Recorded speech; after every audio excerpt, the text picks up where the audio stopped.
느린 학습자를 위한 전문 프로그램 거북이 상담소 시즌2. 오늘은요, 조금 민감한 주제예요. 근데 안 다룰 수가 없는 주제입니다. 바로 성교육인데요.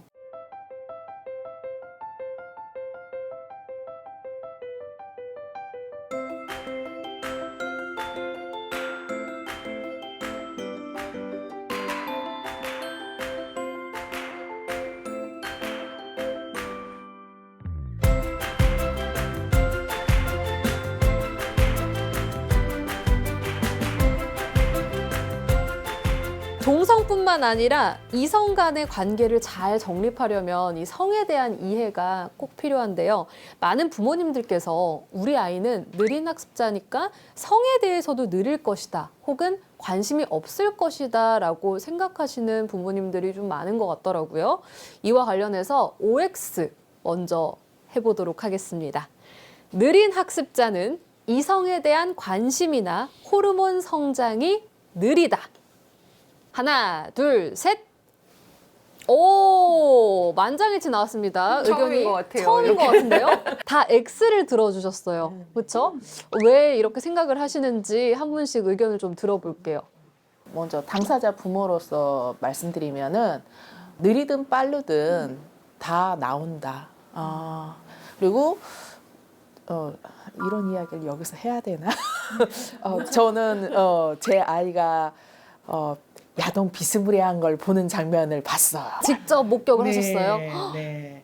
충격 먹었었는데 이게 모든 아이들의 발달 과정에 있어서 빠르느냐 늦느냐의 차이일 뿐이지 다 부모님들이 아마 목격하게 될 거라는 생각이 들어요. 성장 호르몬이나 성과 관련된 부분이 있어서 부모님들이 인지하느냐 안 하느냐에 따라 대응 방법이 달라진다는 생각이 들어요. 근데 애 아빠가 그건 자연스러운 거라고. 맞죠. 네. 당연히 궁금할 수밖에 없고. 어쨌든 아빠가 또 다르게 이제 접근해서 성교육했던 경험이 있어요. 그냥 사실 이 말을 꺼내는 것 자체가 어려워요. 부모님들이나 주변인이 생각하기에 느린 학자들은 조금 더 이렇게 어떤 그 사회 성숙도나 이런 부분들이 좀 어려 보이다 보니까 아마도 비례적으로 우리 아이는 성에 대해서는 좀 늦을 거야, 아니면 모를 거야라고 생각을 하시기도 하고, 또 그만큼 또 아이들도 그 부분에 대해서 노출이나 이런 부분들이 안 돼 있는 아이들도 있어요. 하지만 예방 교육은 일반 비장애 친구들과 똑같이 성장기에는 해줘야 되는 거는 틀림이 없을 것 같습니다. 2차 성징이 나타나는 시기이기 때문에 똑같이 발달을 한다라고 생각을 하는데요. 실제로 아이가 변화를 보이고 있는데도 이거를 인정하지 않으려는 상황들을 좀 많이 목격을 했었어요. 근데 발달은 그냥 보통 성장하는 과정이랑 똑같다라고 생각을 합니다. 아이들의 관심도나 뭐 성장이 조금은 느릴 수는 있어도 비슷한 환경에서 자라는데 궁금할 수밖에 없을 것 같아요. 아이들도 마찬가지로. 그럼 이 성교육 어떻게 접근하는 게 좋을까요? 초등과정 시기 그때 처음으로 이제 아이가 그 자기 몸에 대한 부분, 자위나 뭐 이런 어떤 행동들을 관찰하게 돼요. 근데 아이가 그 부분에 대해서 때와 장소, 그다음에 옳고 그름, 그다음에 본인의 조절 능력이 안 될 때가 있어요. 그때 부모님이 미리 알고 빨리 대처를 해서 교육이 들어가야 되는데, 그 부분에서 모르시고 계시거나 이러다 보면 그때는 조금 늦은 고착화되는 상황도 있고요. 그래서 저는 처음에 대면하는 성교육의 시기가 그때지 않을까라는 생각이 들어요. 저 같은 경우는 아이가 스스로 몸의 이제 변화를 이야기했을 때 저희 아이는 남자아이거든요. 그러다 보니까 간지럽다. 화장실에 가고 싶다. 이렇게 표현을 해요. 예. 그리고 여자아이들 같은 경우에는 이게 외모적으로 몸에 변화가 일어나는 시기잖아요. 그렇죠. 처음 이렇게 초경을 하거나 그다음에 이제 가슴이 봉긋해지거나 4, 5, 6학년 시기에 이런 변화에 대한 이야기를 아이들이 얘기했을 때 우선 저는 부모님이 성교육을 좀 받으셨으면 좋겠다. 첫 번째. 부모님이 같이 들어야 된다라는 거에 대해서 정말 공감을 하는데요. 아이한테 이렇게 해놓고 부모님 또 다른 방향으로 다시 은폐하거나 이럴 경우에는 아이가 또 이걸 죄책감을 느낄 수도 있고 남자아이들에 대한 자위나 이런 것들을 우리가 어느 정도 이해를 하고 있는데 여자아이들에 대한 자위나 이런 것들은 상대적으로 관심이 적은데 생각보다 거기에 또 이제 몰입하는 여자친구들이 굉장히 많아요. 근데 여자친구들은 굉장히 금기시해요, 이거를. 부모님들이 집에서 알고도 어떻게 접근해 줄지 모르니까 덮어두기도 하고. 근데 여자아이들의 자위는 훨씬 더 위험하거든요, 남자아이들의 자위보다. 그래서 부모님들이 대면하고 싶지 않은 현실이라 하더라도 우리 아이가 이만큼 컸고 건강을 위해서라도 꼭 같이 들으셨으면 하는 그런 마음입니다. 맞아요. 아이들이 엄마나 아빠한테 편하게 이 이야기를 할 수 있는 환경을 만들어주는 것부터가 저는 중요하다고 네, 생각을 네. 해요. 그거를 부모가 이렇게 반색하고 그다음에 놀라거나 하면 아이도 성을 감추거든요. 그렇죠. 자연스러운 모습을 보여줘야 되기 때문에 부모님이 먼저 성교육을 받았으면 좋겠다가 첫 번째이고, 성교육도 시기별로 받으시라고. 그 몸이 변하는 속도가 우리가 생각하는 것보다 더 빨라요. 저는 이게 남자아이를 키우다 보니까 예를 들면은 수시로 발기되거든요. 선생님들이 그 학교에서 뭐라고 하냐면 티를 큰 걸 입혀서 보내라고 이야기해요. 일반 아이들도 마찬가지입니다. 네. 그래서 티가 크거나 추리닝 바지, 좀 바지가 넉넉한 거, 펴가 안 날 수 있는 남자아이들은 그렇게 입히라고 아예 권고를 하세요. 아이들이 혼자 있는 시간이 늘어나는 친구들은 자기 몸에 대한 그 집착을 좀 많이 하는 경우가 있어요. 친구들이랑 놀이나 좀 이런 부분이 좀 안 되는 친구들, 온라인에 좀 많이 노출돼 있는 친구들은 어렸을 때부터 집착이 좀 심해지거든요. 그러다 보면 이제 통제가 좀 어렵게 되더라고요. 제 아이 성교육 했을 때 성교육 해주셨던 선생님 하시는 말씀이 자연스러운 환경에 노출시켜라. 저희 아이들도 여성과 남성이 같이 있는 커뮤니티 아니면 동아리 활동, 그 안에서 놀이처럼 자연스러운 스킨십을 하다 보면은 이 성에 대한 욕구가 훅훅 떨어진다 그러더라고요. 이게 정말 바람직하다라고 이야기하신 사례가 있었거든요. 성교육 차원에서도 추천한다고. 네. 그러면서 자연스럽게 스킨십을 배우는 과정이 더 필요하고 이성에 대한 환상을 깨는 작업이 정말 중요하다라고 이야기를 하더라고요. 자연스럽게 익숙해지다 보면 아이들도 환상도 좀 깨지고 거기서부터가 성교육의 시작이 아닐까라는 생각이 드는데요. 그러면 이루다 학교에서는 성교육이 어떻게 이루어지고 있어요? 월 1회 정도 성교육이 실시가 됐었어요. 월 1회요? 네. 근데 이제 지금은 주 1회로 바뀌어서 주 1회면 굉장히 자주 하는 거 아닌가요?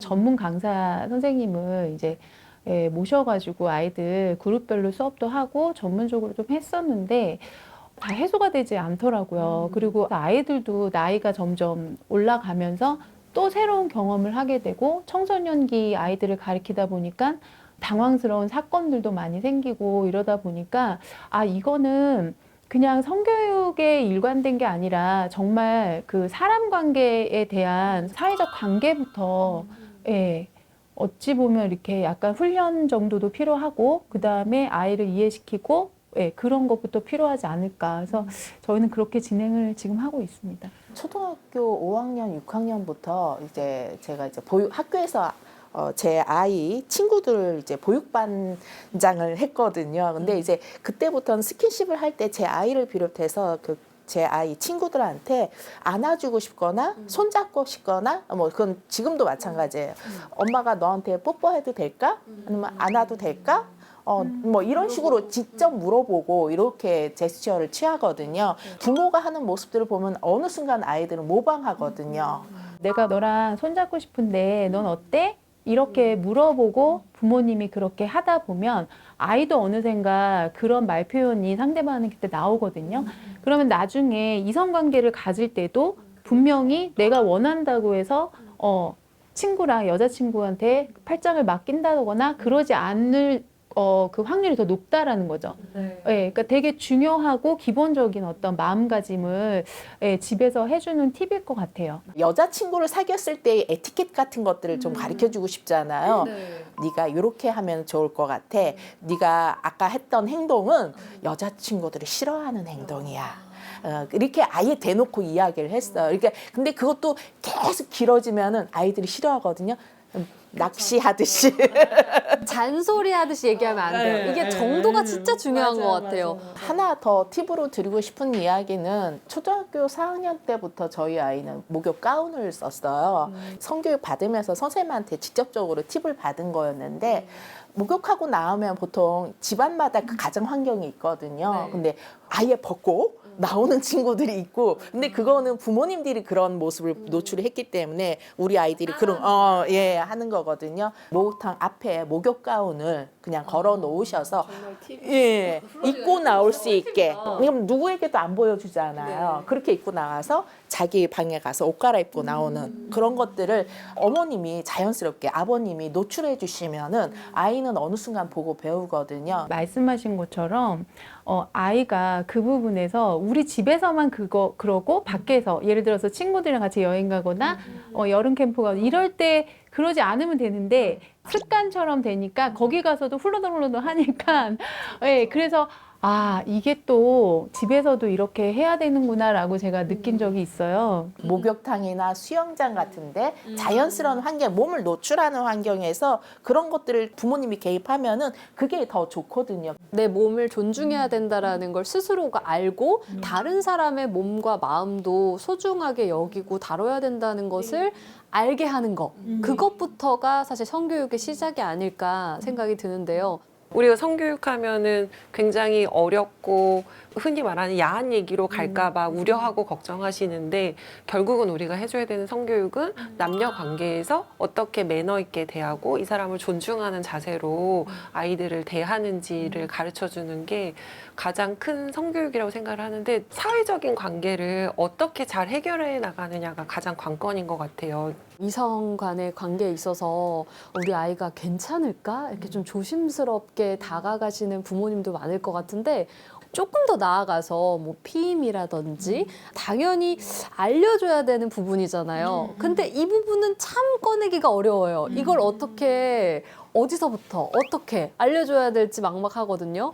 책은 제가 한 2권 정도 추천드리고 싶은 게 있어요. 성관계에 대한 디테일한 부분이 나와 있는 책인가요? 네. 오. 딸 성교육법이라고 해서 네. 당차고 용기 있게 딸 성교육하는 법이라는 책이 있고요. 네. 마찬가지로 당황하지 않고 웃으면서 아들 성교육하는 법이라고 있어요. 따로. 오. 네. 아들, 딸 이렇게 분류해서 아들인 경우에는 아들과 관련된 책을 보시면 될 거예요. 왜냐하면 통합적인 책은 한계가 있거든요. 그래서 아들 성교육과 딸 성교육을 따로 접근하시는 게 좋을 것 같다는 생각이 들고 또 하나는 성교육하고 검색하시면은 지역명에 플러스 성교육하면은 지역 안에서 성교육해주는 데가 쫙 떠요. 서울시도 아하 성교육 센터가 있고요. 네. 경기도에도 이런 성교육 센터가 있어요. 복지관에 있는 경우도 많아요. 느린 학습자인 경우에는 일반적인 성교육보다는 한 템포 아래 정도 이렇게 접근하게 해달라고 선생님한테 이야기를 하면은 그에 맞춰서 성교육을 해주세요.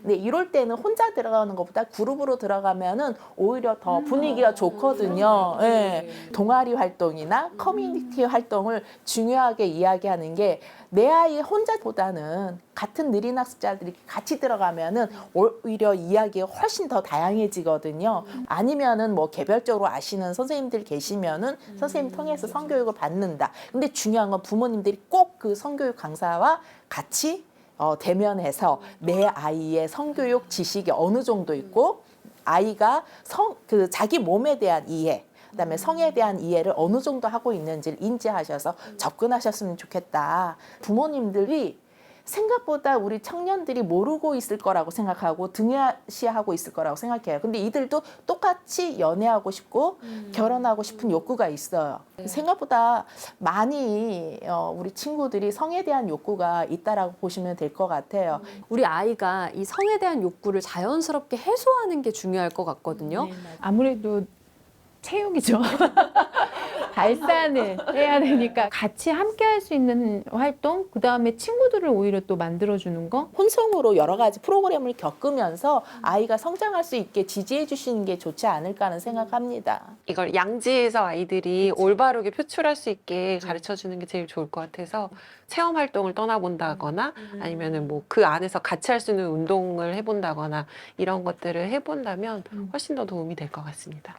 성장 과정에서의 그런 변화들을 인지하고 자연스럽게 그런 환경을 노출을 해주시는 게 그게 낫지 않을까 싶어요. 네.